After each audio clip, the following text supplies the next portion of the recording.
সুপ্রভাত বন্ধুরা, কেমন আছো তোমরা সবাই? আশা করি তোমরা সবাই অনেক ভালো আছো আর আমরাও বেশ ভালোই আছি। সাধারণ ঘরকন্যা চ্যানেলের আবারও একটা নতুন দিনের ব্লগে তোমাদের সকলকে জানাই ওয়ার্ম ওয়েলকাম। তো চলো তোমাদের সাথে নিয়ে শুরু করে দিই আজকের নতুন ব্লগ। তো দেখো, সকালে ঘুম থেকে উঠে আজকে আমার ডেলি রুটিনের মধ্যে একটা নতুন জিনিস অ্যাড করেছি, সেটা হলো কিশমিশ ভেজানো জল। তো সকালে ঘুম থেকে উঠে তো থানকুনি পাতা খেতামই, আর এটা আবার বলতে পারো এখন থেকে এটাই চলবে, মানে থানকুনি পাতাটাও খাবো, তার সাথে এটাও খেয়ে নেবো। আগে জানো তো আমি না প্রায় রোজই খেতাম সকালে ঘুম থেকে উঠে। রাত্রেবেলা ওই 6টা থেকে 7টা মতো কিশমিশ ভিজিয়ে রেখে দিতাম এক গ্লাস জলে, তারপর সেটা সকালে উঠে দেখতাম অনেকটা ফুলে গেছে, তো সেইটা জল সমেত খেয়ে নিতাম। তো এখন বলতে পারো কিছুদিন হলো অনেকটাই অনেক দিন ধরেই বন্ধ রেখেছিলাম, তো খাওয়া হচ্ছিল না, আর এখন থেকে এটা রোজই আমার সকালের রুটিনে যোগ হলো। তো দেখো, ঘরের বিছানাটা ভালোভাবে পরিপাটি করে ঝেড়ে গুছিয়ে পরিষ্কার করে নিয়েছি। আর কি বলতো, সারাদিন পরিশ্রমের পর খাটাখাটনির পর যদি এমন সুন্দর একটা বিছানা পাওয়া যায় না, তাহলে বলো তো রেস্ট নিতে কত মজা লাগে, কত আনন্দ লাগে। তো ওই কারণেই আমার বিছানা যদি ওলটপালট থাকে না, সত্যি বলছি কাজকর্মের শেষে যখন এসে আমি ঘরে ঢুকি আমার মাথাটা এমনিই তখন গরম হয়ে যায়। আর দেখলেই তো ঘরদোরগুলো ঝাটফাট দিয়ে পরিষ্কার করে নিচ্ছি। আর খাটের তলা থেকে দেখলে তো ধুলো বেরোলো, তোমরা জানো সবাই আমি প্রতিদিনই এইভাবে খাটের তলাটা ভালোভাবে পরিষ্কার করি, ঝাড় দিই, মুছি।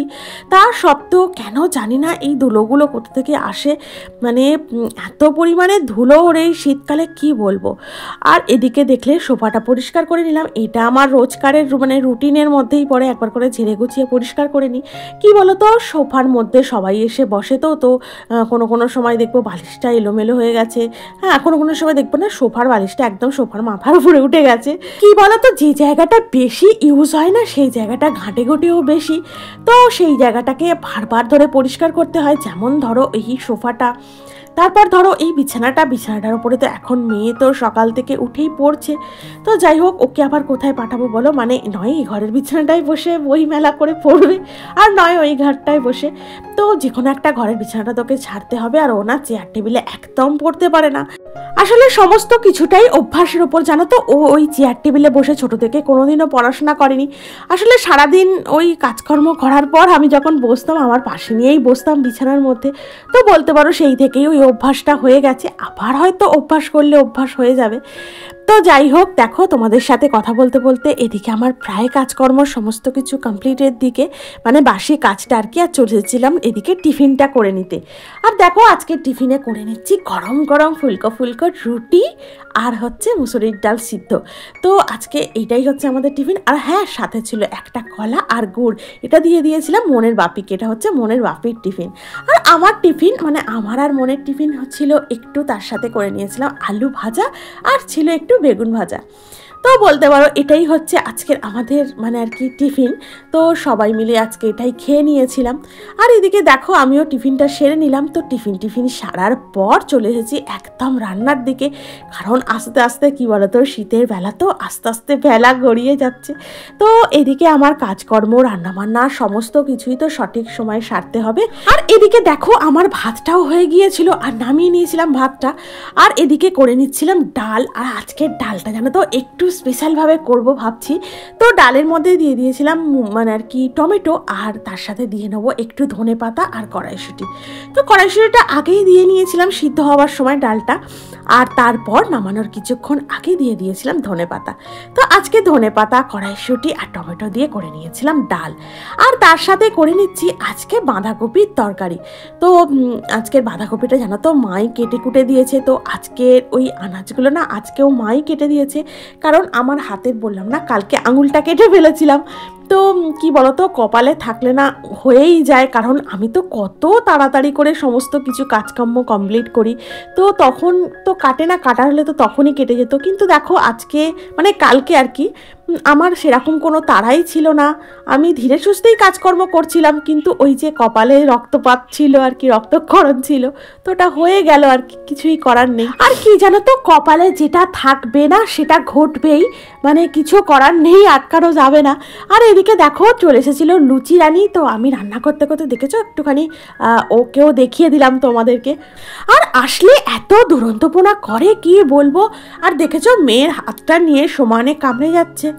আর আমার মেয়ে এত পরিমাণে কুকুর ভালোবাসে কি বলবো, আর রাস্তার কুকুরগুলোকেও ছাড়ে না, যেন ওদেরকেও মাথায় গায়ে হাত বুলায়, খেতে দেয়, মানে এত পরিমাণে ও কুকুর ভালোবাসে। কি হয়েছে? হ্যাঁ বাবা। আর জানো তো এত পরিমাণে লুচি কথা বোঝে, মানে ও তোমার সাথে সাথে কথা না বলতে পারলেও ওই কথার মাঝে মাঝে তোমাকে না সাড়াও দেবে, আর এমনভাবে মানে মানে ডাকবে না, কি বলবো যেন মনে হবে ও মনে হয় তোমার সাথে কথা বলছে বা কথা বলতে চাইছে। আর এদিকে আমি বাঁধাকপিটা রান্না করছিলাম, আর দেখছি মনের বাপি নিজে নিজেই শাকালুটা কেটে নিয়েছে। তো দেখো আমার বাঁধাকপিটা না প্রায় হয়ে এসেছে, আর একটু মানে নেড়ে চেড়ে নামিয়ে নিলেই হয়ে যাবে। তো দিয়ে দিলাম একটু গরম মশলা। আর জানো তো আজকে বাঁধাকপিটা অনেকটা পরিমাণে মা কেটে ফেলেছে, তো দেখলেই তো প্রথমে রান্না করার সময় একদম কড়াই ধরছিল না, তারপর ওই চাপা দিয়ে করেছি। আর বাঁধাকপিটায় খুব একটা বেশি জল দিতে হয়নি, মানে 1 ফোঁটা জল দিয়েছি তাতেই হয়ে গেছিলো। আর এদিকে আমার রান্নাবান্না এবেলার মতো কমপ্লিট। আর গ্যাস চিমনিটাও পরিষ্কার করে নেবো এবার। আর আমার গ্যাসের ওই যে গ্যাস ওভেনের যে উপরে একটা তেল ছিটে মতো একটা আস্তরণ পড়েছিল না, তো বলতে পারো ওটা চলে যাওয়ার পর না আমার মানে গ্যাসটা ওভেনটা না একদম নতুনের মতো হয়ে গেছে। আসলে কি বলো তো, সমস্ত কিছু না যত্নের উপর ভালো থাকে। তুমি যে জিনিসটার প্রতি যত্নশীল যত বেশি হবে, সেই জিনিসটা টিকসই ততই বেশি হবে। আর এই গ্যাস ওভেনটা দেখছো, এটা হচ্ছে আমি বিয়ে হয়ে আসা প্রথম থেকেই আমি এটার মধ্যেই রান্না করছি, চা করছি, সমস্ত কিছু এটার মধ্যেই করছি। তো বলতে পারো এই জিনিসটা মানে এই ওভেনটা না আমার অনেকটা স্মৃতি জড়িয়ে আছে। আমার একদম প্রথম বললে ভুল হবে, তো শ্বশুরবাড়ি এসে প্রথম রান্না করা থেকে নিয়ে শুরু করে নতুন চা করা থেকে নিয়ে শুরু করে সমস্ত কিছু সাক্ষী হচ্ছে এই গ্যাস ওভেনটা। তাই মনের বাপি যখনই বলে না যে এটাকে চেঞ্জ করে দেবো, তখনই আমি বাধা দিয়ে আলি থাক আর কিছুদিন চালাই বলতে বলতে না অনেকটা দিন জ্বালিয়ে নিয়েছি। তা সত্ত্বেও না আমি এটাকে চেঞ্জ করতে চাই না, কারণ এটার সাথে আমার অনেকটা স্মৃতি জড়িয়ে আছে। আর সত্যি বলতে কি এর মানে ওপরের যে চাদরটা রয়েছে না, মানে যে স্টিল বডিটা রয়েছে এতটা ভালো রয়েছে এখনও, মানে একদম নতুনের মতো আছে। কিন্তু ওই মাঝে মধ্যে একটুখানি করে বিগড়ে যায়, আসলে অনেক দিনই তো হয়ে গেছে। তো একবার করে একটু সার্ভিস করিয়ে নিলে না একদম ভালো চলে। তো মাঝখানে না গ্যাসের আগুনটা মানে ফ্লেমটা অনেকটা কমে গিয়েছিল, তো সার্ভিস করানোর পর এখন একদমই আবার আগের মতো হয়ে গিয়েছে। তো দেখো এদিকে আমার সমস্ত কিছু রান্নাবান্না কমপ্লিট। আর মানে রান্নাঘরটাও পরিষ্কারভাবে নিট অ্যান্ড ক্লিনভাবে পরিষ্কার করে নিয়েছি। আর বাকি ছিল এই কটা বাসন ধুয়ে নেওয়ার, তো এগুলোও ধুয়ে নিয়েছি। আর বেসিনটাকে ভালোভাবে পরিষ্কার করে নেবো। তাহলে বলতে পারো আমার আজকের মতো রান্নার মানে কি সমস্ত কাজ কমপ্লিট, রান্নাঘর গুছিয়ে নেওয়াটাও কমপ্লিট। আর এদিকে সমস্ত কাজ শেষে করে নিয়েছিলাম স্নান। আর স্নান শেষে চলে গিয়েছিলাম ছাদে এই জামা কাপড় কটা রোদে দিতে। তো তারপর করে নেব পুজো। কি বলতো, প্রতিদিনই স্নানের সময় অনেকগুলো করে জামা কাপড় পরে, ওই মন স্নান করে যায়, তারপরে আমি স্নান করি, তো এই নিয়ে মোটামুটি অনেকগুলোই জামা কাপড় পরে। আর এদিকে দেখো ব্ল্যাঙ্কেটটা রোদে দিয়েছিলাম, দেখছি ওই দিকটা না রোদ্দুরটা কমে গেছে, তো আবার তাকে টেনে নিয়ে এই দিকটায় দিলাম। তো কি বলতো, মানে রোদ পেয়ে না কম্বলটা একদম বেশ সফট হয়ে যায়, আর মানে ভিতরটা এত গরম থাকে। ওই কাজকর্ম শেষে যখন একটুখানি গিয়ে হয়তো না যদি ঘুমাইও দুপুরবেলা, তো একটু গিয়ে যখন বসি না তখন বেশ আরাম লাগে ওই গরম গরম কম্বলটা গায়ে দিতে। তো দেখো এদিকে ছাদ থেকে নেমে এসে করে নিয়েছিলাম পুজো। আর জানো তো পুজো শেষে না অনেকক্ষণ ঠাকুরের সামনে বসে থাকি, মানে বসে থাকতে বলতে পারো খুবই ভালো লাগে। মানে সারাদিনের যে কাজকর্ম বলো তার ক্লান্তিটাও কিছু ঠাকুরের সামনে বসে থাকলে দূর হয়ে যায়। আর মনটা না সত্যি বলছি কেমন যেন শান্ত হয়ে যায়। আর দেখো ঠাকুরকে পুজো করে নিয়েছি। আর আজকের বারটা হচ্ছে সোমবার। আর দেখেছো তো মাথায় বেলপাতা দিয়েছি আমার মহাদেবের। তো এই বেলপাতাটা জানো তো সেদিনে পুজো দিতে গিয়েছিলাম কালীবাড়িতে শেওড়াফুলির, তো সেখান থেকে কিনে নিয়ে এসেছিলাম আমার মহাদেবের জন্য। আর এদিকে পুজো টুজো সেরে চলে এসেছিলাম নিচে আর করে নিয়েছিলাম আজকে লাঞ্চ। আর তারপর তোমাদের সাথে একদম দেখা হচ্ছে সন্ধ্যার প্রার্থনার কিছু মুহূর্ত আগে যে প্রস্তুতিটা করি, মানে ধূপ দীপ জ্বালিয়ে নিই, শঙ্খটা বাজিয়ে নিই, তারপর ঠিক সময় হলে মানে ঘড়ির কাঁটায় যখন একদম 5টা 6 তখন বসে যাই প্রার্থনায়। তো এটাই হচ্ছে আমাদের সন্ধ্যার প্রার্থনার নিয়ম।